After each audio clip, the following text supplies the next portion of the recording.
নারায়ে তাকবীর, আল্লাহু আকবার, লিল্লাহি তাকবীর, আল্লাহু আকবার। এটা কোনো দলের স্লোগান নয়, গোষ্ঠীর স্লোগান নয়, ব্যক্তির স্লোগান নয়, ইমানদারের স্লোগান। ইমানদারের হৃদয়ে যতক্ষণ পর্যন্ত ঈমান থাকবে ততক্ষণ পর্যন্ত ইমানদার আল্লাহু আকবার বলবে, ঠিক কি না? এটা ঈমান। এই বিশ্বাসের উপর আপনাকে অনড় থাকতে হবে। আর এই বিশ্বাস আছে বলেই কোরআন শুনতে আসছে, ঠিক কি না? এই বিশ্বাস না থাকলে কোরআন শুনতে আসবে কেউ? কোরআন শুনতে আসলে লাভ আছে নাকি? আছে। কম না বেশি? জানে না না জানে? জানে না না জানে, এটা হচ্ছে মূল কথা। কারণ আমরা বাঙালিরা হচ্ছে সোনা উল্লাহ। কি উল্লাহ? আমরা পড়া উল্লাহ নাই। আল্লাহ বলছে ইকরা বিসমি রাব্বিকাল্লাযী খালাক। নবীজি আপনার প্রতি আয়াত অবতীর্ণ করা হল, আপনি পড়ুন। আর আমরা সবইগুলা বাদ দিয়ে আমরা বলছি শুনুন। অতএব মুসলমানদেরকে জানা লাগবে আগে, মুসলমান হবে জানা উল্লাহ, ঠিক কি না? আল্লাহ রাব্বুল আমিন কি বলছেন? কোরআন শুনতে আসলে লাভ আছে না নাই? আল্লাহ রাব্বুল আমিন বলছেন রাসূল আপনি জানান, কেউ যদি কোরআন শুনতে আসে, কোরআনকে পছন্দ করে, কোরআনকে নিজের জীবনে ধারণ করে, আল্লাহ রাব্বুল আমিন তার জীবনে তৎক্ষণাৎ 4টা নিয়ামত দান করবেন। কয়টা? আস্তে না জোরে, কয়টা? আল্লাহ রাব্বুল আমিন বলছেন রাসূল আপনি জানান, আয়াতে কারিমা আসলো রাসূলের প্রতি, ইয়া আইয়ুহান নাস কদ জাআতকুম মাউইযাতুম মির রাব্বিকুম ওয়া শিফাউল লিমা ফিস সুদূর।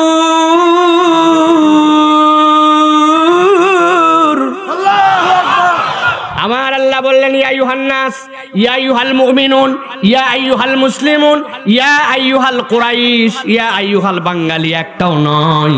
আমার আল্লাহ বললেন আপনি ডাক দিয়ে বলেন ইয়া আইয়ুহান নাস, ও দুনিয়ার মানুষ তোমাদেরকে জানায় দেওয়া হলো কদ জাআতকুম মাউইযাতুম মির রাব্বিকুম, তোমাদের প্রতি যে কোরআন এসেছে এই কোরআনটা তোমাদের জন্য আর কিছু নয়, এই কোরআনটা হচ্ছে তোমাদের জন্য আল্লাহর পক্ষ থেকে প্রেসক্রিপশন। সুবহানাল্লাহ। আল্লাহর পক্ষ থেকে কোরআন হচ্ছে ওয়াজ, আল্লাহর পক্ষ থেকে কোরআন হচ্ছে প্রেসক্রিপশন। আপনার অসুখ হয়েছে, আপনি ফরিদপুর মেডিকেলে চলে গেছেন, ডাক্তার একটা দেখাইছেন, ডাক্তারের ব্যবহার, ডাক্তারের আচরণ, ডাক্তারের প্রেসক্রিপশন, ডাক্তারের আমল আখলাক সব দেখে আপনি মুগ্ধ হয়ে গেছেন। এই রকম ডাক্তার আমি দেখি না, এত ভালো আমারে দেখছে, এত সুন্দর প্রেসক্রিপশন দিছে। আপনি আসার সময় প্রেসক্রিপশনে চুমু দিতে দিতে দিতে দিতে বাড়িতে এসে সোফার সামনে যে টেবিল, ওর উপরে কাঁচের নিচে ঢুকায় গুজায় রেখে দিয়েছেন। আপনার রোগ তো আল্লাহর দয়ায় ভালো হবে না। প্রেসক্রিপশনে এত সম্মান করলেন, ভালো হবে না। আবার যদি অতি পণ্ডিতি করেন, ডাক্তার একাই বুঝে নাকি, আমিও তো কিছু বুঝি। আপনার প্রেসক্রিপশন দিছে, লেখছে কেবল জ্বর আসছে, অন্তত 3 দিন পর পরীক্ষা, তারপরে অ্যান্টিবায়োটিক, আপাতত আপনি 8 ঘন্টা পর পর একটা করে নাপা খাবেন।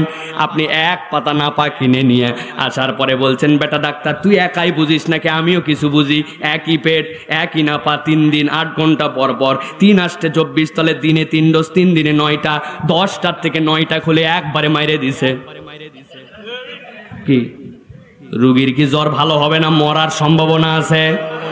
আমার আল্লাহ রাব্বুল আমিন বলছেন কদ জাআতকুম মাউইযাতুম মির রাব্বিকুম ওয়া শিফাউল লিমা ফিস সুদূর। আল্লাহু আকবার। ও দুনিয়ার মানুষ, আমি আল্লাহ রাব্বুল আমিন তোমার জন্য কেবলমাত্র মাউইজাই দিলাম না, কোরআন কেবলমাত্র তোমার জন্য ওয়াজ আর প্রেসক্রিপশনই নয়।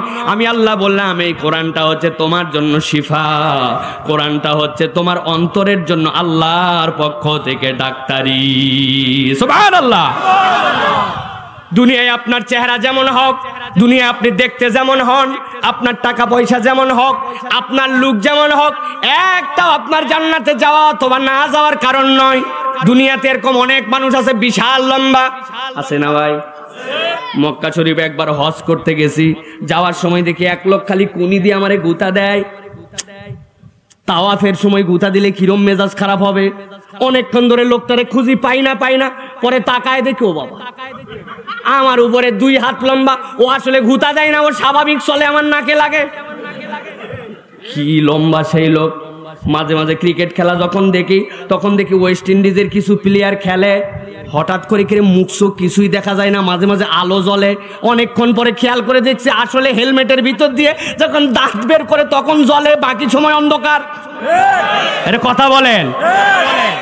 দুনিয়ায় লম্বা আছে, ছোট আছে, সাদা আছে, কালো আছে, কত ধরনের মানুষ আছে। এইগুলা একটাও জান্নাতে যাওয়া বা জাহান্নামে যাওয়ার জন্য উপাদেয় নয়। জান্নাতে বা জাহান্নামে যাবে কি দিয়ে? আমার নবী বলছেন তোমার ভিতরে একটা অন্তর আছে, ইদা সলুহাত সলুয়াল জাসাদু কুল্লু ওয়া ইদা ফাসাদাত ফাসাদাল জাসাদু কুল্লু আলা ওয়াহিয়াল কলব। তোমার একটা অন্তর আল্লাহ দিছে, ওই অন্তর যদি বিশুদ্ধ হয়, ওইটা যদি জান্নাতে যাওয়ার সার্টিফিকেট পায়, ওইটা যদি জান্নাতে যাওয়ার মতো তোমার জন্য ফিটনেস অর্জন করতে পারে, ওইটা তোমাকে জান্নাতে নিবে বা জাহান্নামে নিবে। দুনিয়ার কোনো মেডিসিন দিয়ে, ডাক্তারি দিয়ে এইটা ঠিক করা সম্ভব নয়। কোরআন কেবল আপনার অন্তর ঘুরায় দিতে পারে, ঠিক কি না? আমি শত জায়গায় উদাহরণ দেই, আপনাদের কাছে আরেকবার বলে রাখি, মুখস্থ করে নিবেন। সেনাবাহিনীতে নিয়োগ হয় দুই ভাবে নিয়োগ হয়। একটা নিয়োগ হয় সেনাবাহিনীর মধ্যে জেনারেল, আপনি সৈনিক হিসাবে ঢুকবেন। আরেকটা নিয়োগ হয় সেকেন্ড লেফটেন্যান্ট হিসাবে ঢুকবেন, সৈনিক হিসাবে 8 পাস হলেই হয়। এরপরে বাকিটার যদি আপনি ওই ক্যাডারে ঢুকতে চান, আপনি যদি সেকেন্ড লেফটেন্যান্টে ঢুকতে চান, তাইলে আপনার জন্য সেইখানে আলাদা কোয়ালিটি লাগে। ইন্টারমিডিয়েট পাস, কোনোটাই সেকেন্ড ডিভিশন হওয়া চলবে না। আপনার জন্য শর্ত হচ্ছে 5 ফিট 6 ইঞ্চি হাইট হওয়া লাগবে। আপনার বুকটা ফুলানোর সময় 37-38 ইঞ্চি হওয়া লাগবে। আপনার নামে কোনো ফৌজদারি কেস থাকা চলবে না। আপনার এলাকার একটা ছেলে এই আবেদন দেখে ওই 6 ফিট লম্বা, চাইছে 5 ফিট 6 ইঞ্চি, ইন্টারমিডিয়েট পাস, চাইছে সেকেন্ড ডিভিশন ও ফার্স্ট ক্লাস। বাপ দাদার বংশে কোন রকম কোন জায়গায় ফৌজদারি কেস নাই। যাওয়ার পরে দাঁড়ায় গেছে, দাঁড়ানোর পরে সব দেখছে সার্টিফিকেট পাস, হাইট পাস, বুক ফুলানো পাস। এখন বলে ফিজিক্যাল টেস্ট, হাত দুইটা সামনে দিকে সোজা করো। ওই ছেলে হাত দুইটা সামনে সোজা করতে বলার পরে ডান হাতটা সোজা, কিন্তু বাম হাতটা একটু এরকম করে বাঁকা। যিনি ট্রেনিং দিচ্ছে আর যিনি পরীক্ষা নিচ্ছে উনি বলছে এই ছেলে হাত সোজা কর, হাত সোজা কর। ও আবার বলার পরেও হাত বাঁকা।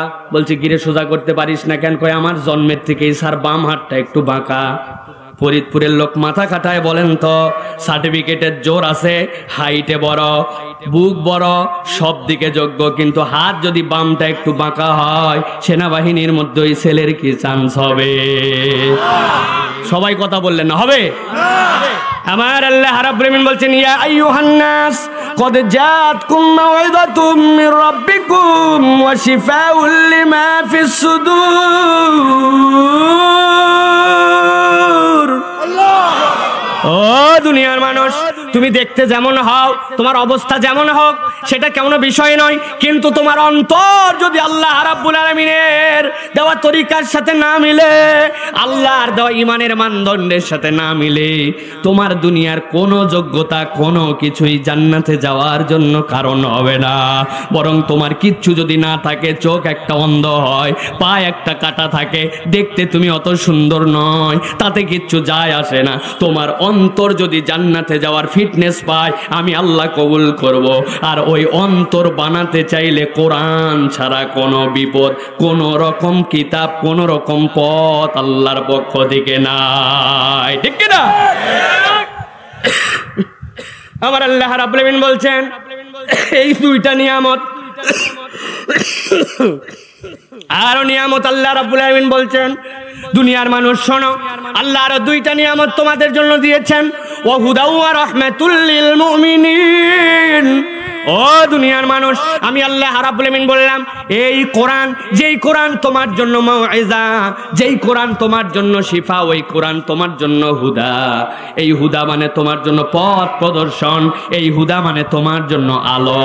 কোরআন তোমার জন্য এমন আলো, যেই আলো দুনিয়াতে আলো, কবরে আলো, কিয়ামতের দিনেও তোমার জন্য আলো। ওই কোরআন আলো দিয়ে আলো বানায়া ইমানদারদেরকে জান্নাতে ঢুকায়া দিবে। সুবহানাল্লাহ। আলো, এই আলো কারো হেল্প লাগে না। দুনিয়ায় অনেক আলোতে হেল্প না হলে বিপদ আছে। আপনার বাড়ির কাটআউট নষ্ট হয়ে গেছে, আপনার ব্যাটারে বলছেন বাপ এদিকায় কাটআউটটা লাগাবো, তুই একটু আলো টর্চটা ধর। টর্চ ধরছে, আপনি কাটআউট লাগাতে গেছেন অন্ধকারের মধ্যে। এখন ওই কাটআউট লাগানোর সময় ব্যাটার হাতের মধ্যে টর্চ, মশা একটা কামড় দিছে হাতে, ব্যাটা মশা মারতে যাইয়ে নড়ায় ফেলছে লাইট, বাপ গেছে হাই ভোল্টেজের কাটআউট লাগানোর জন্য। নখ যদি ভিতরে যায় বিপদ কম না বেশি? কথা বলেন। আরেকটা লাইট ডাক্তারের কাছে আছে, ডাক্তারের কপালের সাথে লাগানো, উনি দাঁতের ডাক্তার, কানের ডাক্তার অথবা অপারেশন থিয়েটারে আছে, উনার ওই লাইটের হেল্প কারো লাগে না, উনার চোখ যেখানে যায় লাইট সেখানে যায়। আরেক ধরনের লাইট, এই যে ইলেকট্রিসিটি, কখন আসে কখন যায় আপনার কোনো ভরসা নাই, এটার উপরে আপনার নিয়ন্ত্রণ নাই। কিন্তু আরেকটা লাইট আপনার বাড়ির উপরে সোলার লাগানো, আপনার বাড়িতেই ব্যাটারি, চাইলে অন করলে আপনি চার্জ থাকলে চালাতে পারেন, বন্ধ করতে পারেন, এটা আপনার হাতে। আমার আল্লাহ রাব্বুল আলামিন বলছেন দুনিয়ার মানুষ বুঝে নাও, হুদাও ওয়া রাহমাতুল লিল মুমিনিন। তুমি যে কোরআনের কাছে আসছো, কোরআনের কাছে কেন আসবে? কারণ এই কোরআন স্বয়ং লাইট, কারণ নির্ভরশীলতা লাগবে না। কোনো ব্যক্তি যদি কোরআন গ্রহণ করে নিতে পারে, ওই কোরআন তাকে পথ দেখায়া জান্নাতে যাওয়ার আগ পর্যন্ত তার থেকে দূরে সরবে না। আল্লাহ বলছেন সাথে সাথে ওয়া রাহমাতুল লিল মুমিনিন, আর কোরআন তো ঈমানদারদের জন্য রহমত। নবী নাই, নবী আমাদের মাঝ থেকে চলে গেছেন, কিন্তু সকল নবী যাওয়ার সাথে সাথে তার মুজিজা চলে গেছে। মুহাম্মদ সাল্লাল্লাহু আলাইহি ওয়াসাল্লাম নাই, কিন্তু তার জীবন্ত মুজিজা ওই হাস কিয়ামতের ময়দান পর্যন্ত, কিয়ামতের আগ পর্যন্ত আপনার আমার হাতে থাকবে। ঈমানদার যতদিন কোরআন ধরে থাকবে, আল্লাহর রহমত ততদিন ঈমানদারের উপরে থাকবে। সুবহানাল্লাহ। তাহলে আমরা যে কোরআন শুনতে আসছি, কোরআনের ময়দানে আসছি, কোরআনকে মহব্বত করি, এইটা কি লাভ আছে না নাই? কম না বেশি? এখন বলেন না বুঝে না বুঝে? বুঝে, কেবল হইছে বুঝে। প্রিয় ভাইয়েরা, আজকে আমরা পবিত্র কোরআনুল কারীম থেকে কিছু কথা শুনবো। আপনাদের ধৈর্যের উপরে আমার কথা হবে। আপনারা যদি ধৈর্য ধরেন, আমি আল্লাহর দয়ায় লাখো মানুষের সামনে কথা বলি, আবার 2 জন মানুষের সামনেও কথা বলি, আমার কোনো সমস্যা নাই। লোকজন আমার কাছে কোনো ফ্যাক্ট না, লোক আছে নাই কম বেশি এগুলো আমার কাছে কোনো ফ্যাক্ট না। আমার ফ্যাক্ট হচ্ছে আমি যা বলবো নিয়ত করে আসব। আমি যেহেতু একটু পড়ালেখা করে বলার চেষ্টা করি, যতক্ষণ মাইকালা থাকবে ততক্ষণ আমি আছি, আমি বলবো। এখন বাকিটুকু আপনাদের উপরে। আপনারা যদি মনে করেন যে আর 40 মিনিট থাকা যাবে, তাহলে ইনশাআল্লাহ আমাদের উভয়ের জন্যই দুনিয়া আখিরাতের কিছু পাথেও আল্লাহ দিয়ে দিতে পারেন। বলেন আল্লাহুম্মা আমিন। প্রিয় ভাইয়েরা, আমি আপনাদের কাছে আজকে কথা বলতে চাই সূরা হাদীদ থেকে। সূরা হাদীদের 4টা আয়াতে কথা বলবো। 4টা আয়াতে 40 মিনিট, আর এই 4 আয়াতের শিক্ষা 5 মিনিট, 45 মিনিটের মতো আপনাদের কাছে আমি কথা বলবো। তবে যে কথাগুলি বলবো আপনাদের কাছে, এই কথাগুলি বুঝের মধ্যে ধারণ করার জন্য প্রথমে একটু মাথার মধ্যে নিতে হবে, আল্লাহ এই 4 আয়াতে 4টা আলাদা আলাদা চিত্রের কথা বলেছেন। ছোটবেলায় আমরা অনেক সময় পাজল খেলতাম, এখন আর এই জিনিসটার তো কালচার নাই, আগে খুব ছিল। ছোট প্লাস্টিকের পাজল, ওর মধ্যে মোরগ থাকতো, ওর মধ্যে হরিণ থাকতো, ওর মধ্যে বাংলাদেশের পতাকা থাকতো, এরপর একটু এলোমেলো করে দিত, এরপরে কষ্ট করে করে এদিকেরটা ওদিক, ওদিকেরটা এদিক আনে আবার পতাকা মিলাতাম আমরা। খেলছেন ভাই এরকম চিত্র? আল্লাহ রাব্বুল আলামিন 4টা আয়াতের মধ্যে 4টা আলাদা চিত্র দিয়ে শেষে একটা সংযোগ ঘটাইছেন বান্দার একটা মৌলিক শিক্ষা দেওয়ার জন্য। আমরা সূরা হাদীদের এই 4টা আয়াত থেকে চলেন আল্লাহ কি বলছেন আজকে একটু শোনার চেষ্টা করি। আল্লাহ বলছেন, আউযু বিল্লাহি মিনাশ শাইতানির রাজীম, বিসমিল্লাহির রাহমানির রাহিম। ইয়াউমা তারাল মুমিনিনা ওয়াল মুমিনাতি ইয়াসআ নূরুহুম বাইনা আইদিহিম ওয়া বিআইমানিহিম। আল্লাহ রাব্বুল আলামিন তার রাসূল সাল্লাল্লাহু আলাইহি সাল্লামকে বলছেন, ইয়াউমা তারাল মুমিনিনা ওয়াল মুমিনাত। গভীর মনোযোগে বুঝেন, ইসলাম যখন দুনিয়ার বুকে এসে গেল, রাসূলুল্লাহ সাল্লাল্লাহু আলাইহি ওয়াসাল্লাম মক্কায় যখন ইসলামের দাওয়াত দিতে শুরু করলেন, ইসলামের প্রথম দিকের অবস্থাটা বড় সঙ্গীন অবস্থা ছিল। ইসলাম তখন মার খাওয়া দল। ইসলাম যে গ্রহণ করে মুসলমান যে হয়, তাদের প্রতি অত্যাচার হয়। আল্লাহ নবী সাল্লাল্লাহু আলাইহি ওয়াসাল্লামের সাহাবায়ে কেরাম, যাদের কষ্ট, যাদের ত্যাগ, যাদের বিভিন্ন ধরনের দুর্যোগ, যেইগুলো আমরা কল্পনার মধ্যে নিতে পারবো না। মেসের একটা কাঠি আপনি ধরাইছেন, ধরানোর পরে হয়তো একটা দুইটা জিনিস ধরাতে একটু লেট করে ফেলেছেন, হঠাৎ করে মেসের কাঠিটা পুড়তে পুড়তে যদি নখের মাথায় চলে আসে, আমাদের ইশ করে উঠে আমরা অস্থির হয়ে যাই, ঠিক কিনা? কিন্তু রাসূলুল্লাহ সাল্লাল্লাহু আলাইহি ওয়াসাল্লামের সাহাবী ঈমান আনার কারণে ধরে এনে বলছে, মুহাম্মদ সাল্লাল্লাহু আলাইহি ওয়াসাল্লামের দল ছাড়, বলে ছাড়তে পারবো না। বলে দেখ শুকনা কাঠ আনছি, বলে তাতে কি? বলে আগুন লাগাইছি, বলে তাতে কি? বলে আগুন নিভাই দিয়ে এখন কয়লা বানাইছি, বলে তাতে কি? এরপরে দুইজন মিলে জোর করে ধরে তারে চিৎ করে শোয়া বুকের উপরে দাঁড় করাইছে, করায় বলছে মুহাম্মাদের দল ছাড়। ওই সাহাবী তারপরেও আগুনে পুড়ে নিজের রক্ত দিয়া আগুন নিভে গেছে, ঈমান থেকে, ইসলাম থেকে দূরে যায় না। আল্লাহ রাব্বুল আলামিন বলছেন, রাসূলের কম কষ্ট আপনি দেখেছেন সাহাবায়ে কেরামের, তবে আমি আজকে আপনাকে ভিন্ন একটা কথা বলি। ইয়াউমা তারাল মুমিনিনা ওয়াল মুমিনাত, আজকের দিনটা কিয়ামতের দিন। আজকের দিনটা মক্কার ওই দিন নয়। আজকে আপনাকে আমি মাকামে মাহমুদে বসাইছি। আপনি আজকে এমন সম্মানিত স্থানে, যেই জায়গাতে আর দুনিয়ার কোনো সৃষ্টিকে আমি বসাই নাই। আল্লাহ নবী মাকামে মাহমুদে, আল্লাহ বলছেন আজকের দিনে আপনি দেখতে পাবেন ভিন্ন একটা দৃশ্য। কি দৃশ্য? ইয়াউমা তারাল মুমিনিনা ওয়াল মুমিনাত, যারা ওই দিন ঈমানের উপরে ছিল, কষ্ট করে চলেছিল, আজকে ঈমানদার পুরুষ আর ঈমানদার নারী, আপনি তাদেরকে দেখেন, নূরুহুম ইয়াসআ বাইনা আইদিহিম ওয়া বিআইমানিহিম, আজকে তাদের ডান থেকে আর সামনে থেকে আমি রব্বুল আলামিন তাদের জন্য আলোর ব্যবস্থা করেছি। সুবহানাল্লাহ। আল্লাহ নবী সাল্লাল্লাহু আলাইহি ওয়াসাল্লাম বলছেন, দুনিয়ার বুকে যারা ঈমান নিয়ে কবরে গেছে, একদম দুর্বল কিন্তু ঈমানটা বিশুদ্ধ, আল্লাহ রাব্বুল আলামিন কিয়ামতের দিন ওই ঈমানের কারণে তাদের এই বিদ্যাঙ্গুলির মাথা দিয়ে হলেও একটুখানি আলোর ব্যবস্থা করবেন। ওই আলোটা কখনো জ্বলে আবার কখনো নিভে যায়, কিন্তু ওই আলোটা অল্প একটু জ্বলে আর অল্প একটু বন্ধ হয়। এইটারই পাওয়ার, এইটারই তীব্রতা এমন। আমার আল্লাহর নবী বলছেন, ওই আলো দিয়ে বান্দা ঈমানের বিশুদ্ধতার কারণে তার জান্নাত ওই দিন খুঁজে নিবে। সুবহানাল্লাহ, সুবহানাল্লাহ। আমার আল্লাহ রাব্বুল আলামিন বলছেন, ওই দিন একটা শ্রেণীর আলো হবে সামনে থেকে আর ডান থেকে। হাদিসে আসছে এক পাহাড় থেকে আরেক পাহাড় পরিমাণ চলে যাবে, যেই নাই মানুষগুলো আলো পেয়ে যাবে। আমার আল্লাহ রাব্বুল আলামিন বলছেন, রাসূল আপনি দেখতে পাবেন একদল ফেরেশতা তাদের পাশ দিয়ে ঘুরতে শুরু করবে। তারা আসার পরে তাদেরকে বলবে, বুশরাকুমুল ইয়াউম জান্নাতুন তাজরি মিন তাহতিহাল আনহার খালিদিনা ফিহা। আল্লাহু আকবার। তাদেরকে আসার পরে বলবে, বুশরাকুমুল ইয়াউম, আজকে তোমাদের জন্য আনন্দের সংবাদ, আজকে তোমাদের জন্য শুভ সংবাদ। কি শুভ সংবাদ? আজকে তোমাদের সামনে থেকে আর ডান থেকে আলো দিয়ে দিয়েছেন আল্লাহ। ওই মানুষগুলাই সংবাদ শোনার সাথে সাথে অস্থির হয়ে যাবে। আল্লাহ কোরআনে বলছেন, ওয়ায়ানকালিবু ইলা আহলিহি মাসরুরা, গরুর একটা বাছুর হয়েছে, নরমাল 2 দিন পার হয়েছে, হঠাৎ করে বাছুরের কি জানি হয়ে যায়। আমরা দেখতে পাই পাগলের মতো লাফাইতে শুরু করে, বিছনার উপর উঠে যায়, চুলা ভেঙে ফেলে, হাড়ি উল্টায় ফেলে, খেরের পোয়ালের মধ্যে, পালার মধ্যে যে মাথা গুজে দেয়, গরুর বাছুর লাফায়। দেখছেন আপনারা? আল্লাহ বলছেন, বুশরাকুমুল ইয়াউম, যেই না তাদেরকে জান্নাতের সুসংবাদ দেওয়া হবে, তারা খুশিতে উদ্বেলিত হয়ে যাবে।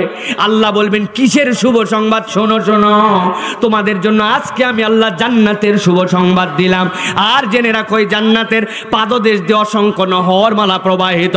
আর আমি আল্লাহ তোমাদের জন্য বললাম, খালিদিনা ফিহা, আমি আল্লাহ জানাই দিলাম আজকের দিনে যে আনন্দ যেইটা পাইলে আর যে শুভ সংবাদ দেওয়া হলো জান্নাতের, ওই জান্নাতে একবার ঢুকবি বান্দা, আর কোনোদিন তোকে বের করা হবে না। সুবহানাল্লাহ, সুবহানাল্লাহ। অনেকে আমরা এই কথা রাত দিন শুনি, খালিদিনা ফিহা, ঢুকলে আর বেরোবে না। শুনেন না ভাই, শুনতে শুনতে ফিলিং শেষ। আসলে খালিদিনা ফিহার মানে বুঝি নাই আমরা। খালিদিনা ফিহা মানে কি? আল্লাহ দুনিয়ার বান্দাদেরকে বুঝাচ্ছেন, দুনিয়ায় তোমার যেরকম সুখ আছে, কষ্ট আছে, আবার সুখ আছে, আছে না ভাই? কিন্তু দুনিয়ার কোন সুখ আমরা বুকে হাত দিয়ে বলতে পারবো আমার এই সুখ স্থায়ী, এই সুখের মধ্যে কখনো কোনো ঝামেলা হয় নাই, বলা যাবে? দুনিয়ার কোন সুখ আমরা দেখতে পাই আমাদের জন্য চূড়ান্তভাবে স্থায়ী নয়। সুখ যেখানে সেখানেই কিছু সময় পরে শেষ হয়ে যায়। ফরিদপুরের এক বন্ধু ঢাকায় ফোন করছে, দোস্ত শুনলাম তুই নাকি 2 নম্বর ক্রিকেট স্টেডিয়ামের পাশে থাকিস। বলে হ্যাঁ তো কি? কই সামনে বিপিএল খেলা, আমার জন্য একটা টিকিট কিনবি, তুই কত বড় মরদ দেখবনি। চ্যালেঞ্জের মধ্যে পড়ে গেছে দোস্ত। আমার ফরিদপুরের বন্ধু বলছে ঢাকায় খেলা দেখবে, না কিনে উপায় আছে নাকি? অনেক চেষ্টা তদবির করে দেখে 500 টাকার টিকিট 1500 টাকা। ফোন দিছে, দোস্ত টিকিট তো পাইছি, কিন্তু 500 টাকার তো 1500। কয় কোনো ব্যাপার না, কিনে ফেলা। আব্বা বাড়িতে না থাকলে 3 মণ ধান বেচলেই টাকা হয়ে যাবে। আছে না এরকম? টিকিট কিনা শেষ, খেলার দিন দুপুরবেলা, দুপুর থেকে লাইন ভিতরে ঢুকছে। এরপরে আনন্দ ফুর্তি, 4 ছক্কা হই হই, ইচ্ছা মতো আনন্দ ফুর্তি করে রাত্রে যখন খেলা শেষ, ম্যাচের পুরস্কার বিতরণী শেষ, এখন সব শেষ, সবাই বেরিয়ে যায়। ওই ঢাকার বন্ধু বলছে চল বাড়ায় যায়। কই বাড়াবো মানে? আমি কি বাড়ানোর জন্য ঢুকছি নাকি? ফরিদপুর থেকে এসে টিকিট আগামীকালকে খেলা দেখে তারপরে যাব। বুঝে থাকলে বলেন তো ভাই, এই টিকিট দিয়ে আগামীকাল পর্যন্ত রাখবে? কথা বলেন। ওরে বলতেছে ভাই ভালোই বাড়ান, নাহলে পুলিশ কিন্তু বাড়ায় ঠিক করে ফেলবে। দুনিয়ার মানুষ ভালো করে বোঝেন, আপনার দেশ, আপনার টিকিট, আপনার দল, আপনার মাঠ সব আপনার হওয়ার পরেও টিকিটের মেয়াদ ফুরায় গেলে আপনারে পিঠায় বের করে দেয়। দুনিয়ায় আপনার কোনো আনন্দ স্থায়ী হয় না। আমার আল্লাহ বলছেন, রসুল আপনি জানায় দেন, খালিদিনা ফিহা, একবার যদি জান্নাতে আমার বান্দারা ঢোকে, আমি আল্লাহ জানাই দিলাম ওই আনন্দের তাদের জন্য শেষ নাই। আমি রব্বুল আলামিন ওই আনন্দে তাদেরকে স্থায়ীভাবে রেখে দিব। আল্লাহ বলছেন, এবার একটা ডিক্লারেশন দেন, যালিকা হুয়াল ফাউজুল আযীম।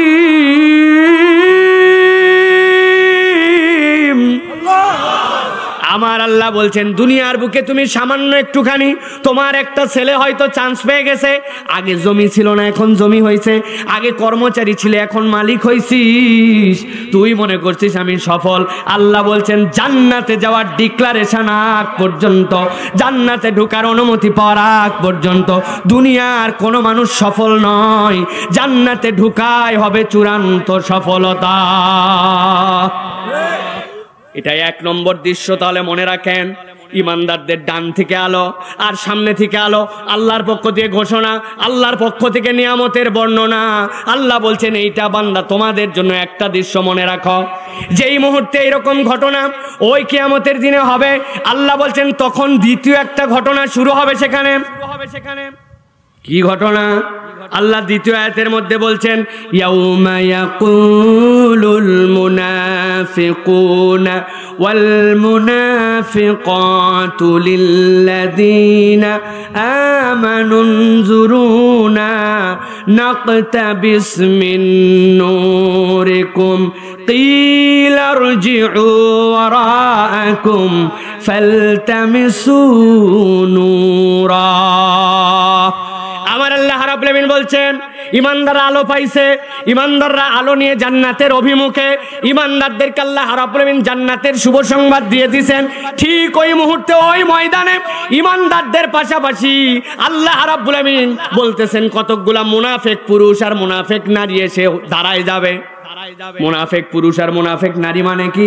যাদের অন্তরের মধ্যে ইসলাম ছিল না, ইসলামকে ভালোবাসতো না, কোরআন সুন্নাহর প্রতি অত টান ছিল না, কিন্তু সমাজ পরিবেশ পরিস্থিতির কারণে মুসলমানদের সাথে হো ধরে থাকা লাগতো, ভিতরে এক বাহিরে আরেক, এরাই মুনাফিক, ঠিক কি না? আমার আল্লাহ রাব্বুল আমিন বলছেন, ইয়াউমা ইয়াকুলুল মুনাফিকুনা ওয়াল মুনাফিকাত, মুনাফিক পুরুষ আর মুনাফিক নারীরা ওই ইমানদার যারা আলো পাইছে তাদের কাছে এসে হাজির। হাজির হওয়ার পরে বলতেছে লিল্লাযিনা আমানু, ও ইমানদার যাদের কাছে আলো আছে, বলতেছে উনজুরুনা, ও ভাই ও ইমানদারেরা ও আলোওয়ালারা একটু অপেক্ষা করো, উনজুরুনা একটু দাঁড়াও একটু দাঁড়াও। ইমানদার বলবে কি জন্য, আমাদের হাতে কি এখন সময় আছে নাকি? বলেন নাক্তাবিস মিন নূরিকুম, তোমাদের হাতে কত আলো, তোমাদের সামনে আলো ডানে আলো, আলোয় আলো তোমাদের ভরপুর, আমরা তোমাদের কাছ থেকে অল্প একটু আলো নিতে চাই। নাক্তাবিস মিন নূরিকুম, তোমাদের আলো থেকে আমাদেরকে একটু আলো দাও। আরবিতে ইক্তেবাস কাকে বলা হয়? ইক্তেবাস মানে কি? গ্রামের মানুষের জন্য বোঝা সহজ। আগের দিন বৃষ্টি হয়ে গেছে, মাটির চুলায় মা বোনেরা রান্না করবে, চুলাটা স্যাঁতস্যাঁতা, খড়ি স্যাঁতস্যাঁতা, এখন চুলা ধরানো লাগবে। ম্যাচ যদি একের পর এক ঠোকা দেয়, ম্যাচের কাঠি সব শেষ হয়ে যাবে। ওই জন্য মা বোনেরা চুলা ধরানোর আগে আগে একটা লম্পু বাতি, কুপি বাতি ধরায়। আপনাদের এলাকায় কি বলে ভাই? কি কুপি, ল্যাম্প। ম্যাচ ঠোকাই দিয়ে ল্যাম্প ধরাইছে, এরপরে পাট কাঠি নিয়ে গোড়া একটু থেতা করছে, ভিতরে কিছু পোয়াল দিছে, খড় দিছে, এরপরে ওইখান থেকে আগুন নিয়ে ভিতরে দেয়। একবার নিভে গেলে আবার নেয়, একবার নিভে গেলে আবার নেয়, যাতে করে তার ম্যাচের খরচ কম হয়। উনার তো তাও ম্যাচ ছিল, জ্বলাইছে। পাশের বাড়ির লোকের ম্যাচও নাই, পাশের থেকে আসছে, বুবু একটুখানি তুই কি কুপি ধরাইছিস নাকি, একটু আগুন দে। এই বাড়ির মহিলা বলছে খবরদার আগুন নিবি না, আমার কুপির থেকে আগুন নিলে আমার আগুন কমে যাবে। কথা বলেন, কমবে? আরবিতে ইক্তেবাস বলা হয়, যেই আগুন থেকে আগুন নিলে কমে না, আগুন থেকে আগুন যায়। ইমানদারদের এত আলো, এত তাদের নাজ, এত তাদের ডান থেকে সামনে থেকে আলো। মুনাফিকরা এসে বলবে উনজুরুনা, একটু অপেক্ষা করো, নাক্তাবিস মিন নূরিকুম, ও ভাই আজকে কোনো আলো নাই, আমাদের কাছে আজকে অন্ধকার, তোমাদের আলো থেকে একটুখানি আমরা আলো নিব। আমার আল্লাহ বলছেন এই কথা বলার সাথে সাথে দুনিয়ায় যারা নম্র স্বভাবের ছিল, দুনিয়ায় যারা ইমানদার হিসাবে কখনো অহংকার প্রকাশ করে নাই, দাম্ভিকতা দেখায় নাই, এই কথা বলার সাথে সাথে মুনাফিকদেরকে সাথে সাথে ইমানদাররা ঝাড়ি মেরে দিবে। কি ঝাড়ি মেরবে? ইমানদারদেরকে বলতে শুরু করবে, ইমানদাররা বলতে শুরু করবে, তাইলা ইরজিউ ওয়ারাআকুম ফালতামিসু নূরা, ভাগো ভাগো আমাদের কাছ থেকে, ইরজিউ ওয়ারাআকুম, যাও দুনিয়ায় চলে যাও।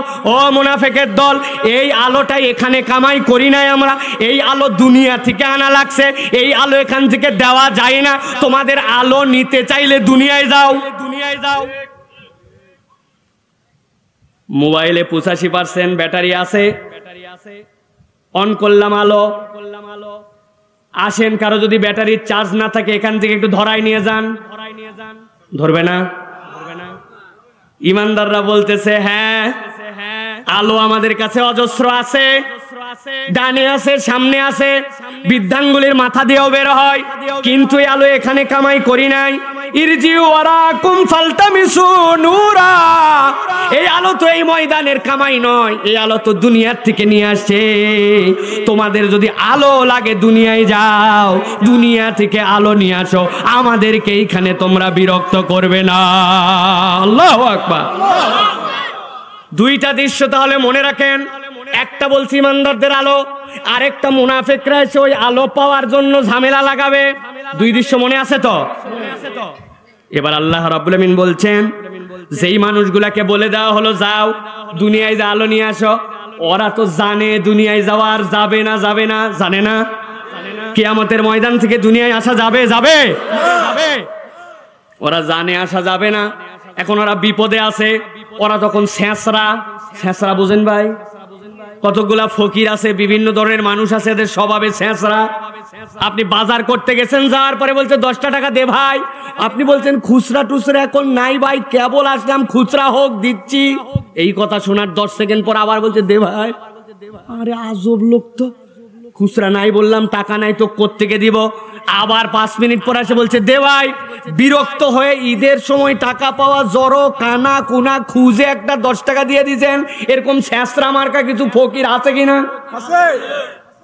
আল্লাহ বলছেন ইমানদারদের আলো মুনাফিকরা আলো পাওয়ার জন্য খোঁজে, বলছে যাও দুনিয়ায় যে আলো নিয়ে আসো। এইটা বলে দেওয়ার পরেও ওই মুনাফিকরা তো জানে আজকে আমাদের আলো পাওয়ার কোনো কায়দা নাই। মুনাফিকরা ডিস্টার্ব করে, তাদেরকে ছাড়ে না, তাদের থেকে দূরে সরে যায় না। আমার আল্লাহ বলছেন সাথে সাথে 3 নম্বর একটা ব্যবস্থা হয়ে যাবে, ফাদুরিবা বাইনাহুম বিসুরিল্লাহু বাব বাতিনুহু ফীহির রাহমা ওয়া যাহিরুহু মিন কিবালিহিল আযাব। আমার আল্লাহ ফেরেশতাদেরকে ডাক দিয়ে বলবেন, ও ফেরেশতারা, দুনিয়ায় যখন আমার এই বান্দারা ছিল, দুনিয়ায় যারা মুজরিম আর দুনিয়ায় যারা ভালো, উভয় দলকে আমি রব্বুল আমিন আমার রহমত, আমার রহমান এই নামের কারণে আমি এদেরকে আলাদা করি নাই, সবাইকে আমি আল্লাহ কমন নিয়ামতে রাখছিলাম। ঠিক কিনা? না বুঝে ঠিক বলছেন নাকি বুঝে?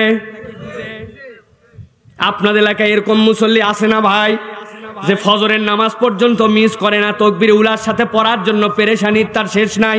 আছে কি নাই?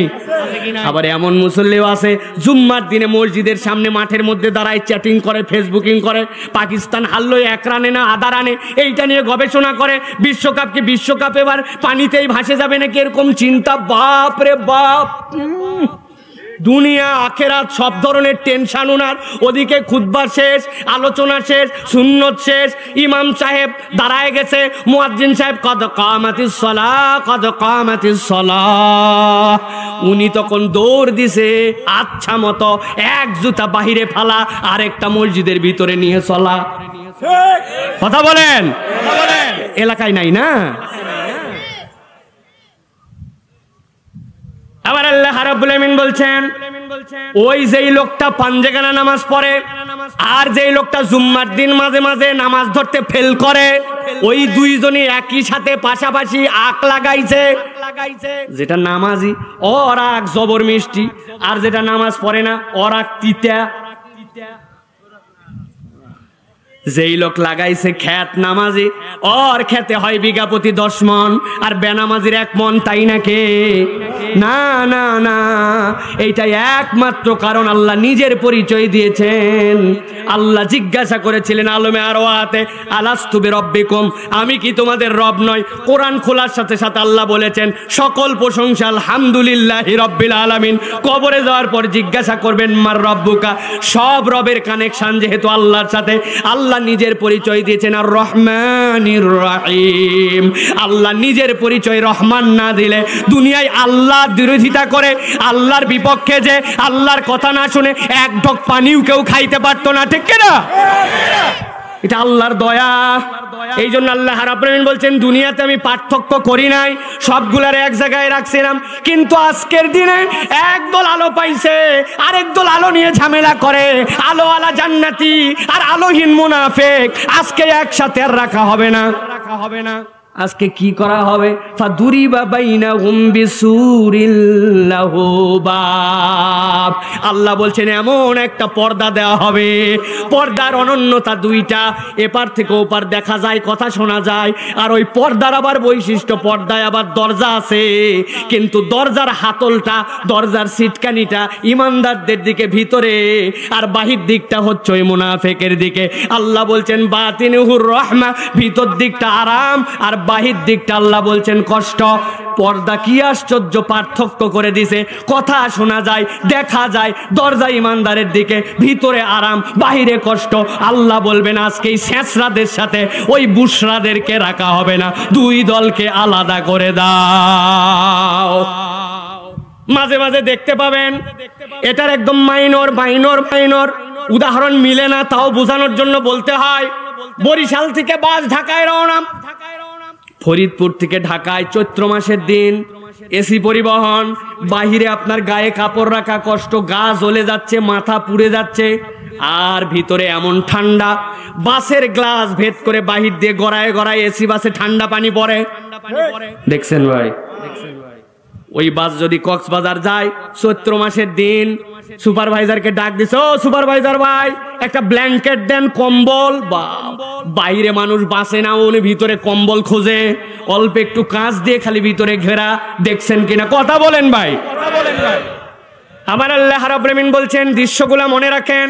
1 নম্বর দৃশ্য মনে আছে, 2 নম্বরটা মনে আছে। এবার 3 নম্বরটা আল্লাহ বললেন আলাদা। এক দলকে আল্লাহ রাব্বুল আলামিন পর্দা দিয়ে ভিতর দিকে আরাম দিলেন, আর এক দলকে বাহিরে আল্লাহ আলাদা করলেন। আল্লাহ বলছেন এবার চতুর্থ একটা দৃশ্য সেখানে ঘটবে। আল্লাহ রাব্বুল আলামিন কোরআনুল কারীমের মধ্যে বলছেন ইউনাদুনাহুম আলাম নাকুম মাআকুম ক্বালু বালা। যেই না ঈমানদাররা আলো পেল, এরপর আল্লাহ তাদেরকে বুশরা দিলেন, খালিদিনা ফিহা বললেন, এটাই চূড়ান্ত সফলতা বললেন। মুনাফিকরা এসে আলোর জন্য বলতে শুরু করলো, ঈমানদাররা বলল ইরজিউ ওয়ারাকুম ফালতামিসু নূরা, ডিস্টার্ব করবি না, তাও যখন সরে না, পর্দা দে আলাদা। যেই না আলাদা করে দেওয়া হবে, সাথে সাথে ওই মুনাফিক পুরুষ আর মুনাফিক নারী যারা সবগুলা ময়দানে এক জড়ো হয়ে গেছে। সবাই হওয়ার পরে একসাথে হুঙ্কার দিয়ে বলতেছে ওই ইমানদারদের দিকে, বাতিনুহুর রহমা, যাদের দিকে রহমত ভিতর দিকে, ইউনাদুনাহুম আলাম নাকুম মাকুম, জিজ্ঞাসা করি তোমাদেরকে একটু আলো চাইলাম, দাও আমাদেরকে একটু আলো, তোমাদের আলোর কোনো অভাব নাই। বললে যাও দুনিয়ার থেকে আলো নিয়ে আসো, কি গরম, একটু বেশি ডিস্টার্ব করছি জন্য মধ্যে পর্দা।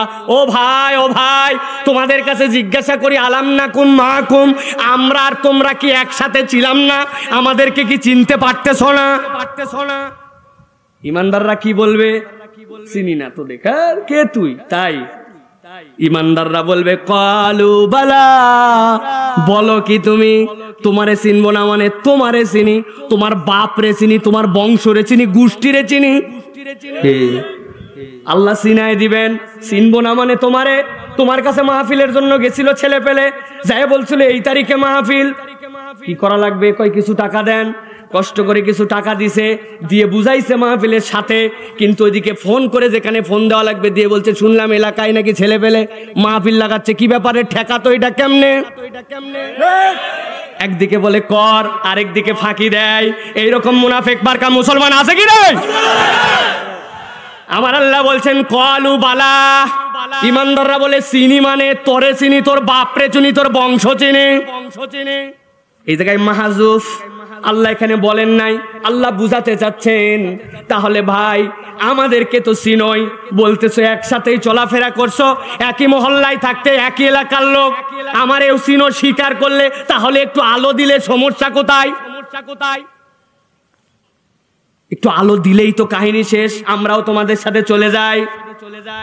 আল্লাহ রাব্বুল আমিন বলছেন এই কথাটার উত্তর দেওয়ার জন্যই মূলত আল্লাহ আয়াতে কারিমার সিকুয়েল নিয়ে আসছেন। আল্লাহ বলছেন এবার ইমানদাররা তাদেরকে বলবে, তোমাদেরকে যে বললাম ইরজিউ ওয়ারাকুম ফালতামিসু নূরা, তোমাদেরকে যে বলছিলাম যাও যাও দুনিয়া থেকে আলো নিয়ে আসো, এমনি এমনি নয়। দুনিয়ায় তোমাদের জন্য 4টা সমস্যা ছিল, এই 4টা অপরাধের কারণে আজকের দিনে আলো পাও নাই, আমরাও তোমাদেরকে আলো দিতে পারবো না। ইমানদাররা বলতে শুরু করবে সাথে সাথে, ইউনাদুনাহুম আলাম নাকুম মাকুম ক্বালু বালা ওয়ালাকিন্নাকুম ফাতানতুম আনফুসাকুম ওয়া তারাব্বাসতুম ওয়ারতাবতুম ওয়া গাররাতকুমুল আমানি। আমার আল্লাহ বলছেন ইমানদাররা বলবে ও ভাই একসাথেই চলছিলাম, আলোর অভাব নাই, কিন্তু আজকে তোমাদেরকে যে আলো দিতে পারছি না তার 1 নম্বর কারণ হচ্ছে ওয়ালাকিন্নাকুম ফাতানতুম আনফুসাকুম, তোমাদের 1 নম্বর অপরাধ ছিল তোমরা নিজেদেরকেই নিজেরা এমন কতকগুলা পরীক্ষার মধ্যে ফেলেছিলে যেই পরীক্ষা আল্লাহ দেয় নাই, তোমরাই নিজে নিজে নিমজ্জিত হয়েছিলে। ঠিক কি না? না বুঝে বলছেন ঠিক। কি পরীক্ষার মধ্যে আপনি নিজেকে ফেলছিলেন? একটু হিসাব মিলান। আল্লাহ বলছে আল্লাহ এবং বান্দা এর মধ্যে কোনো ভায়া মাধ্যম আছে? আপনি বিপদে পড়ছেন, অনেক দিন ধরে রোগ ভালো হয় না, একজন বলছে বেকুব কোথাকার, এত বড় এখানে বাবা শুয়ে আছে, রশির কোনো অভাব আছে নাকি বাবার? যাই ওই জায়গায় একটা মান্নত দে, দিলে দেখ বাবাই তোকে সারে তুলবে। ওই বলছে বাবা কি কিছু করতে পারে না? কি বলছে হ্যাঁ তাই তো আমিও তো বলি বাবা কিছু করতে পারে না, কিন্তু বাবা আল্লাহর ইবাদত করতে করতে এমন কেবলা কাবা হয়েছে, বাবার কাছে বললে বাবা দেয় না, বাবাই আল্লাহ বলে দেয়, আল্লাহ দেয় খালি বাবার মাধ্যমে। আপনি বুঝেন নাই? আপনার আর আবু জেহেলের মধ্যে কোনোই পার্থক্য নাই। আবু জেহেলের কাছে আসার পরে জিজ্ঞাসা করা হয়েছে মান খলাকাস সামাওয়াতি ওয়াল আরদ, আসমান বানাইছে কে, জমিন বানাইছে কে? আবু জেহেল চিৎকার দিয়ে লাফ মেরে উঠে বলছে সায়াকুলান্নাল্লাহ, আল্লাহ বানাইছে আসমান, আল্লাহ বানাইছে জমিন, তাই নাকি? চোখ দিছে কে, নাক দিছে কে, খাওয়াই কে, সব আল্লাহ। লাতুজ্জামানাত হবলের কাছে কেন যাও? ও এই জন্য জিজ্ঞাসা করছো? আরে লাতুজ্জামানাত হবল কিছুই দিতে পারে না, খাওয়াই না, পড়াই না, জীবন দেয় না, যাও কেন? বলে গেছি তো এই জন্য লিয়াতাকাররাবুনা ইলাল্লাহি যুলফা। ওরা কিছু দিতে পারে না, কিন্তু ওরা ইবাদত করতে করতে আল্লাহর এমন প্রিয় হয়ে গেছে, ওদের কাছে বললে ওরা আল্লাহকে বলে, আল্লাহই দেয়, ওদের মাধ্যম দিয়ে দেয়। আল্লাহ বলছেন ওয়াহুম মুশরিকুন, হাজারবার আল্লাহ বলার পরে এই ঈমান রাখার কারণে আবু জেহেল মুশরিক। আপনি হাজার ঈমানদার হাজার ঘোষণা দেন, কিন্তু আপনিও যেরকম এরকম বাবা কাবা হাবাকে আল্লাহর মাঝে যদি ভায়া মানেন, আপনার ঈমান আর আবু জেহেলের ঈমানে কোনো পার্থক্য? এটাই ফাইনাল কথা।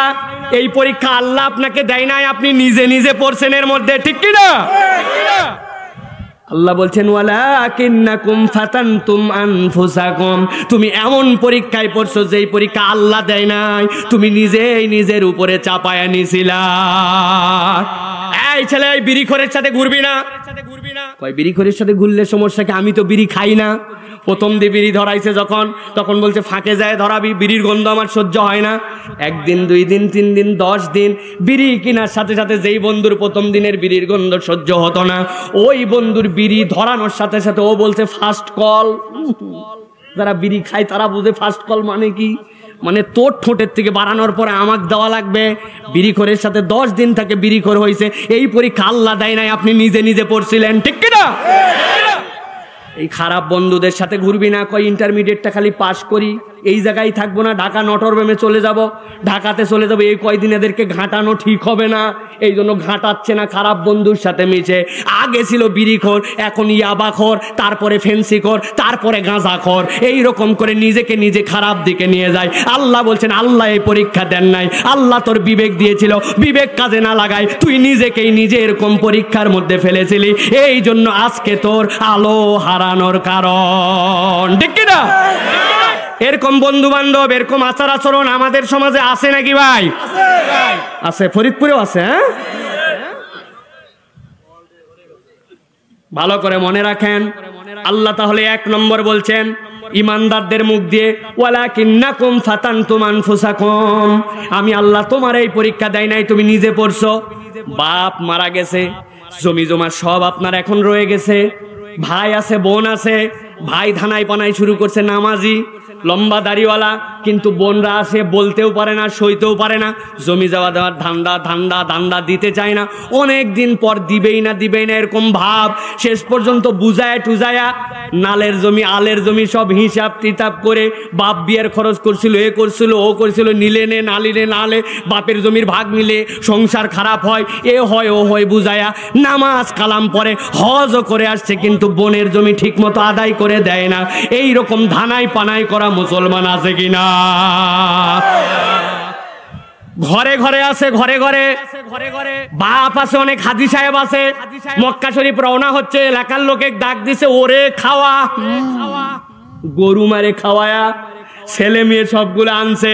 যাওয়ার সময় মেয়েদেরকে বুঝাচ্ছে, মা আসার সময় তোর জন্য একটা মালা, নাতির জন্য একটা মালা, বিয়ে শাদির খরচ হচ্ছে, তোর ভাইয়ের অবস্থা তো দেখতেছিস, বা আমি আছি কি না আছি, ফিরতে পারি কি না পারি, আমারে মাফ করে দিয়ে সেন্টিমেন্ট তৈরি করে 10 বিঘা জমি 2 ভাই 2 বোন, এই 2 বোনে দিছে 1 বিঘা, বাকি 9 বিঘা ছেলেদেরকে ভাগ করে দিয়ে মক্কা শরীফে হাজির, খানাই কাবার সামনে দোয়া করতে যা, আল্লাহ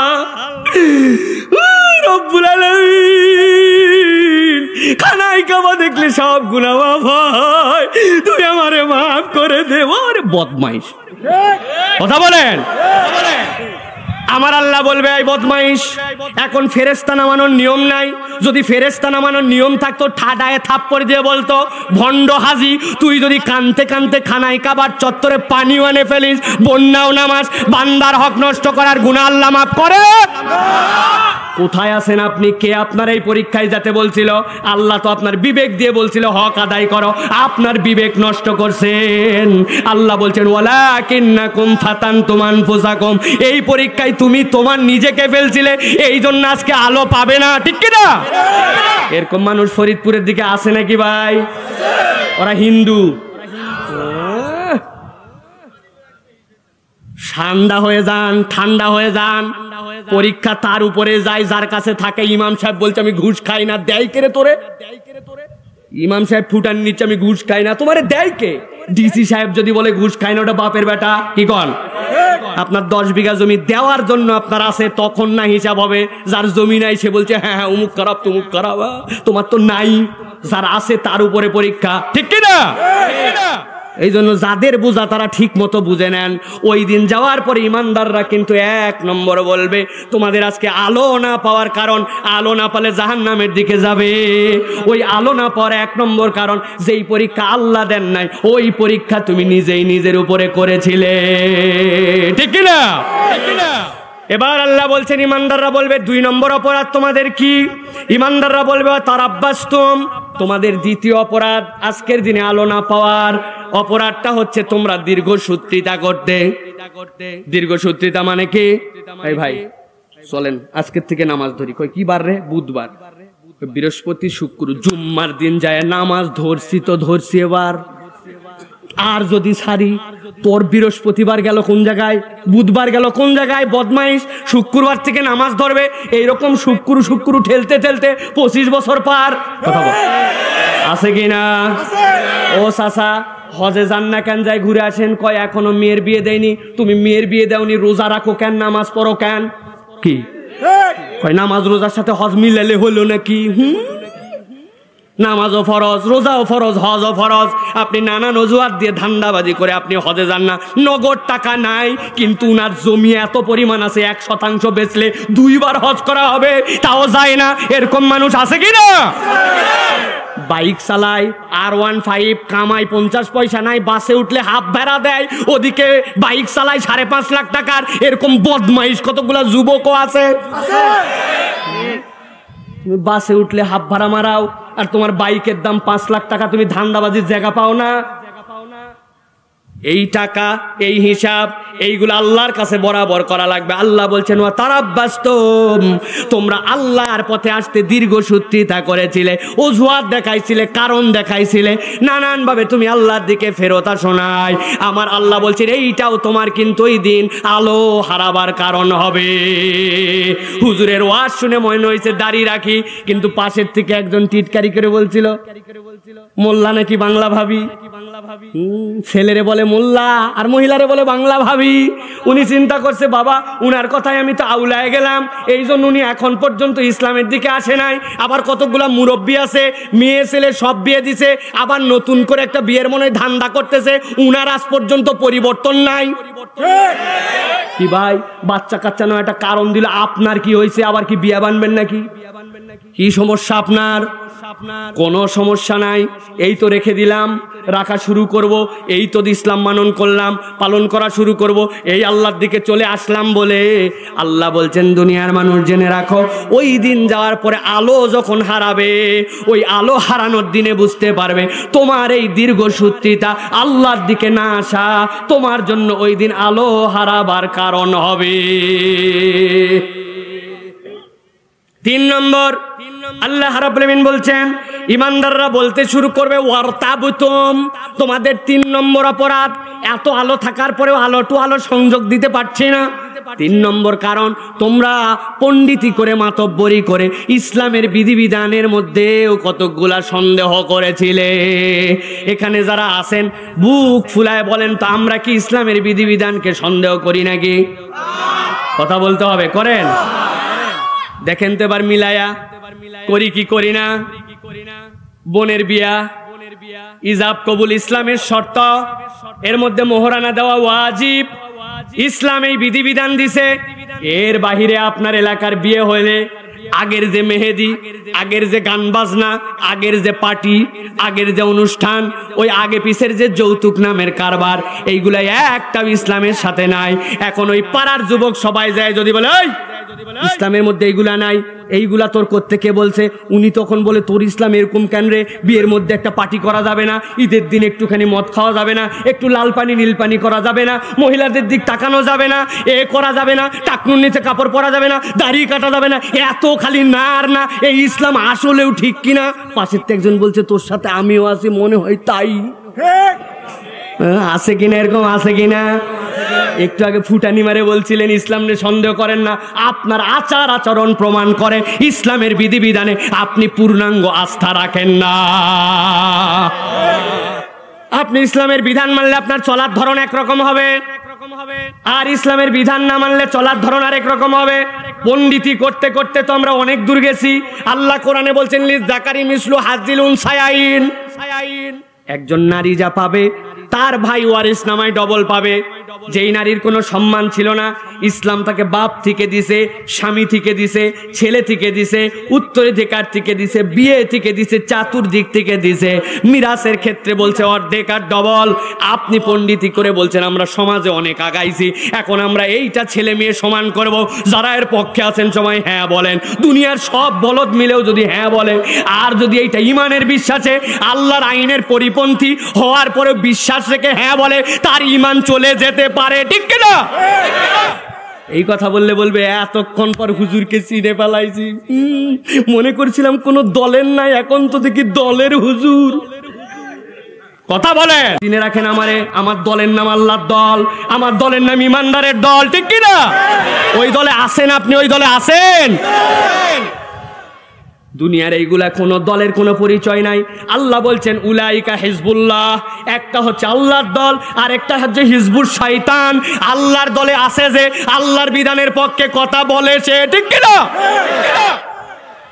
আমার আল্লাহ রাব্বুল আলামিন বলছেন 3 নম্বর অপরাধ ওয়ারতাবতুম, আল্লাহর বিধান নিয়ে তুমি সন্দেহ করছো, পণ্ডিতি করছো। ওই সময়ে রজমের বিধান চলতো, ওই সময়ে কেসাস চলতো, মক্কা মদিনায় ধুলা ঝড়, শরীর টরির ধুলায় মাখে যেত, ওই জন্য মেয়েদেরকে বোরকা পরা লাগতো। এখন আমার এসি, রাস্তাঘাট ফাটাফাটি চকচকা, এই জায়গায় আবার বোরকার কি আছে? এইগুলা ব্যাকডেটেড। আরেকজন বলছে বুবু সত্যি তোর চিন্তার প্রশংসা করতে হয়, এত স্মার্ট চিন্তা তুই করিস। তুমি স্মার্ট চিন্তা করো নাই, তুমি ওয়ারতাবতুবের হুকুমের মধ্যে পড়ে গেছো। তোমার ওই মাথার বুদ্ধিতে কতটুকু আছে? আমার আল্লাহ যা বলছেন ওটাই নির্দেশ, ওটাই ফরজ। ওটা নিয়ে সন্দেহ করলে, টিটকারি করলে তোমার ঈমান চলে যাবে। ওই দিন যাওয়ার পর আলো খুঁজবে, কিন্তু আলো খুঁজে পাবে না। ভালো করে বুঝে নিয়ে চলেন, পণ্ডিতি খাটায়েন না। ইসলামের সামগ্রিক জীবন ব্যবস্থার উপর আপনাকে ঈমান আনা লাগবে। বাস্তবায়ন হচ্ছে কি হচ্ছে না পরের কথা। আল্লাহ বলছেন চোরের হাত কাটা লাগবে, জেনার বিচারে এইটা হওয়া লাগবে। বাংলাদেশে নাই, দুনিয়ায় নাই, তাতে আমার কিচ্ছু যায় আসে না। আমি বিশ্বাস করি আমানতু বিল্লাহ ওয়া মালাইকাতিহি ওয়া কুতুবিহি, ওই কিতাবে যা আছে, ওই রাসূল যা আছে, সবগুলাকে আমি বিশ্বাস করি। দুনিয়ায় বাস্তবায়ন হলে ভালো, না হলে আমার করার কিছু নাই। কিন্তু আমার ইমানে ঘাটতি নাই, এইটার নাম ইমান। এইটা যদি অর্জন করতে পারেন তবেই আলো পাবেন। আর সন্দেহ যদি করেন তাহলে ওই দিন যাওয়ার পরে বিপদ আছে। সর্বশেষ পয়েন্ট, 4 নম্বর কারণ ইমানদাররা বলবে ওয়াগররাতকুমুল আমানিয়ু হাত্তা জাআ আমরুল্লাহ ওয়া গররাকুম বিল্লাহিল গুরুর। আল্লাহু আকবার। আমার আল্লাহ বলছেন এরকম করতে করতে শয়তান তাদের চোখের উপরে একটা পর্দা লাগাই দিছে। কি লাগাইছে? কি লাগাইছে? দেখতে পাই চকচকা, দেখতে পাই এটাই তো সুন্দর, এটাই তো দুনিয়া, এটা করলেই মনে আগায় যাব। আল্লাহ বলছেন শয়তানের এই চাকচিক্যময় পর্দায় দুনিয়ার মোহে পড়ে গেছে, ওই আল্লাহ থেকে তারে দূরে সরায় দিয়েছে শয়তান। এই চাকচিক্যতার কারণে ওই মানুষটার মরণ চলে আসে, অথচ আল্লাহর কাছে আর ফেরত আসতে পারে না। ঠিক কি না? ছোটবেলায় আব্বার সাথে ঈদগাহ থেকে ফিরতেছি, আব্বারে বলছে আব্বা এই যে বেলুনালা যায়, বেলুনালার থেকে আমার একটা চশমা কিনে দেওয়া লাগবে। আপনাদের এলাকায় ছিল কিনা? আমাদের এলাকায় বাঁশের মাথার মধ্যে এরকম করে খড় লাগায়া ওর মধ্যে বেলুন গুজায়া ঘূর্ণি গুজায়া ঈদগাহের থেকে আসার সময় বিক্রি করতো, দেখছেন ভাই? বেলুনালার অনেক ঝামেলা। সারাদিন যদি বেলুন বিক্রির জন্য ফোঁ দিয়ে ফোঁ ফোঁ ফোঁ করে বাজান লাগে, তো বেলুনালা কখন বাজাবে আর কখন বলবে? এই জন্য বেলুনালা বুদ্ধি করে বেলুনটার থেকে বাঁশি খুলছে, খুলে উল্টা দিক করে লাগাইছে, লাগায় বেলুনটা এদিকে পেঁচাইছে, এর উপরে ফু দিছে, বেলুন এত বড় ফুলছে, এরপরে আস্তে করে ছেড়ে দিছে, আস্তে করে এখন বেলুনের হাওয়া বাড়ায় আর বেলুন বাজে পো।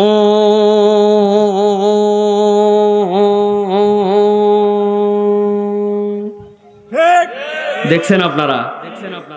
ওই বেলুনালার কাছে চশমা আছে, 2 টাকা দাম, সুন্দর সুন্দর কালারের।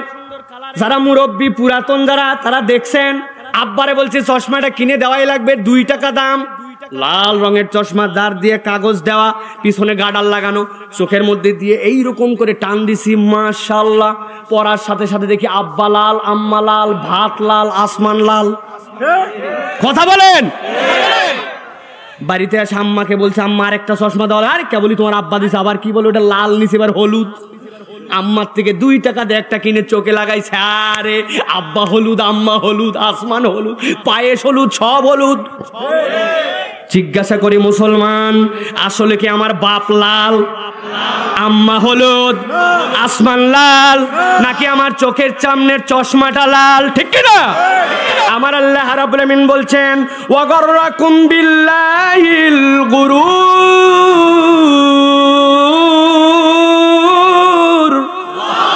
ও দুনিয়ার মানুষ, শয়তান তোমারে প্রথমে বুঝাইছে। কি বুঝাইছে? শয়তান বলছে নিজে নিজেই কিছু পরীক্ষার মধ্যে পড়লে সমস্যা কোথায়, এরপরে দীর্ঘসূত্রিতা কর হবেই, এক সময় লাগেই যাবে। এরপরে বুঝাইছে আল্লাহর সব বিধান যা বলবে তাই নাকি আমরাও কিছু বুঝি কিনা। সর্বশেষ চোখের মধ্যে এরকম রঙিন চশমা লাগায়া এমন দুনিয়া গুলানো গুলাইছে, ওই মানুষটা আর ফেরত আসতে পারেনি ইসলামে। মুনাফিকের জীবন নিয়ে কবরে চলে গেছে। আল্লাহ বলছেন, কিলাইরজু ওয়ারাকুম ফালতামিসু নূরা। এই আলো এখানে কামাই করা যায় না, এই আলো দুনিয়ায় কামাই করে আসছে। অতএব যাও, দুনিয়ার থেকে শুধরায় আসো। দুনিয়ায় যেহেতু আসা যাবে না, ওই দিন আলো পাওয়া যাবে না, আলো না পাইলে জান্নাতেও যাওয়া যাবে না। তাহলে আমাদের পরিবর্তন হওয়া লাগবে না লাগবে না? কথা বলেন, লাগবে না লাগবে না? ওই দিনটা কবে? আগামী শুক্রবার থেকে না? অনেকে আমাদেরকে আরেকটা জিনিস বুঝায়, আমার কথা কিন্তু শেষ। 40 মিনিট বলছিলাম, 47 মিনিট হয়ে গেছে ওই আগেরটার বাদে। তারপরে একটু বলি, ভালো করে খেয়াল করে বুঝেন। অনেকে আমাদেরকে বুঝায় দুনিয়া নিয়ে থাকলে আখেরাত হয় না, পরকাল হয় না, দুনিয়া একবারে ছাড়া লাগে। আবার আখেরাত নিতে চাইলে দুনিয়া হয় না। এটা একটা ভুল কথা, একবারে ভুল। এক ঘোড়া নাকি অসুস্থ হয়েছে, ডাক্তার দেখাইছে, ডাক্তার বলে গেছে 3 দিনের ওষুধ দিলাম, ঘোড়ার সাংঘাতিক সংক্রমক ব্যাধি, 3 দিনে যদি ভালো হয় দাঁড়ায় তাইলে ঘোড়া রাখবেন, না হলেও ভালো না হলে বাইসে থাকলেও জবাই করে পুঁতে ফেলা লাগবে, বাকি ঘোড়া টোড়া সব শেষ। ঘোড়ার সাথে এক ছাগল থাকে সব সময়। ওই ঘোড়ারে বলছে, ভাই শুনছিস কি বলছে, 3 দিনের ওষুধ আজকের দিন খা, খায়ে দাঁড়ায় যা, তাছাড়া কিন্তু 3 দিন পরে তুই বাইসে থাকলেও জবাই। ঘোড়া শোনে নাই, দ্বিতীয় দিন ওষুধ খাওয়াইছে, তখনও ওই ছাগল ছোট মানুষ কিন্তু পাশেই থাকে, গুতায় গুতায় বলছে, ভাই উঠ উঠ, যদি না উঠিস 3 দিন পর কালকেই শেষ ডোজ, এরপরে মারে ফেলবে। ঘোড়ার কোনো খবর নাই, একটু নড়ছে চড়ছে মাত্র। 3 নম্বর দিনে ওষুধ যখন খাওয়ানোর পরে লাথি দিছে ছাগল দিয়ে, বলছে, ভাই তোর ইচ্ছা, বাঁচবি কি মরবি তোর ব্যাপার, তুই যদি আজকে উঠিস আর দৌড় দেশ বাঁচবি, আর না হলে যদি তোর ভিতরে হায়াত থেকেও থাকে 3 দিনের পর বাঁচায় রাখবে না, তোরে জবাই দিয়ে পুঁতে দিবে। উঠ ভাই ওঠ। অনেক পাম্পট্টি দেওয়ার পরে ঘোড়া উঠে দাঁড়াইছে, উঠে দাঁড়ানোর পর আস্তে করে দৌড় দেওয়া শুরু করছে। যেই না দৌড় দিছে, ঘোড়াও বুঝছে এত অসুস্থ হয় নাই। পাড়া পড়শি ঘোড়ার মালিক সব খুশি হয়ে চিৎকার, দেখো দেখো আমাদের ঘোড়া 3 দিনের দিনে উঠে দাঁড়াইছে, আর জবাই দেওয়া লাগবে না, মেরে ফেলা লাগবে না, এত দামি ঘোড়া আমাদের বেঁচে গেল। খুশি আনন্দ, বাড়িতে হই হই। বউ বলছে এত আনন্দ খালি করলে হয় নাকি, এই বড় একটা জীব ঘোড়া তোমার বাঁচে গেল, কত টাকার লস থেকে বাঁচলে, এর জন্য কোনো একটা খাওয়া দাওয়া দিবে না? এখন স্বামীকে বলছে কি দিয়ে খাওয়াবে, কেন ওই ছাগল আছে ওটা কি হয়েছে?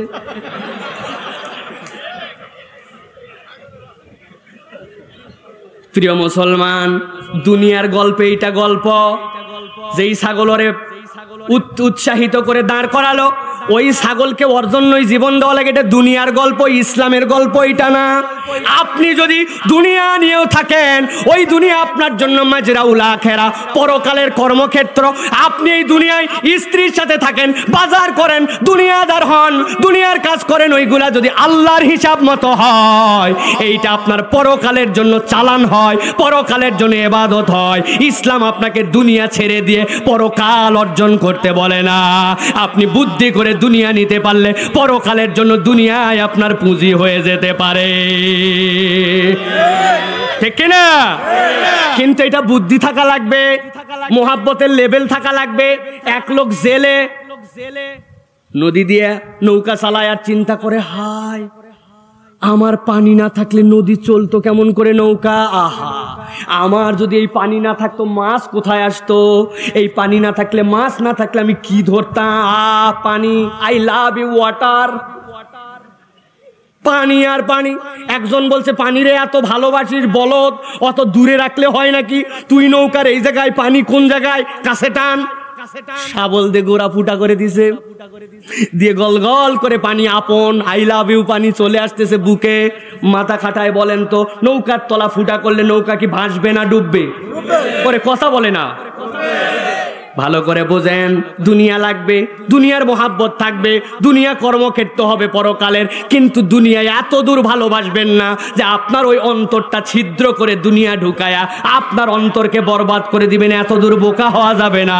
দুনিয়া লাগবে, তবে ওই দুনিয়াকে অন্তরে স্থান দেওয়া যাবে না, ওইটার মাইল হয়ে যাওয়া যাবে না, ওইটাতে গাফেল হওয়া যাবে না। তাহলে ওই দুনিয়ায় আপনার জন্য পরকালে যাওয়ার জন্য বারণ হবে।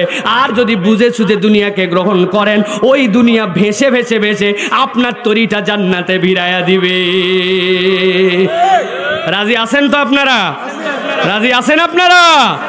আল্লাহ কবুল করুক, বলেন আল্লাহুম্মা আমিন।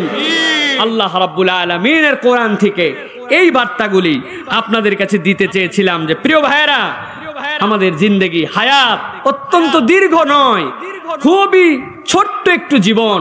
কে কখন চলে যায়, কত বাপ তার সন্তানকে কবরে নামায় দিল, কত নাতিকে তার নানা কবরে নামায় দিল। আসার সিরিয়াল আছে, যাওয়ার সিরিয়াল নাই। অতএব যাওয়ার আগে সিদ্ধান্তটা পরিবর্তন করে নিয়ে যেতে হবে। কথাগুলো মনে রাখার জন্য দুইটা প্রশ্ন করব, উত্তর দিয়ে বাড়ি চলে যাবেন। কিয়ামত কি হয়ে গেছে ভাই? ভাই একটু উত্তর দেন ভাই, কিয়ামত হয়ে গেছে? আমরা কি মরে গেছি?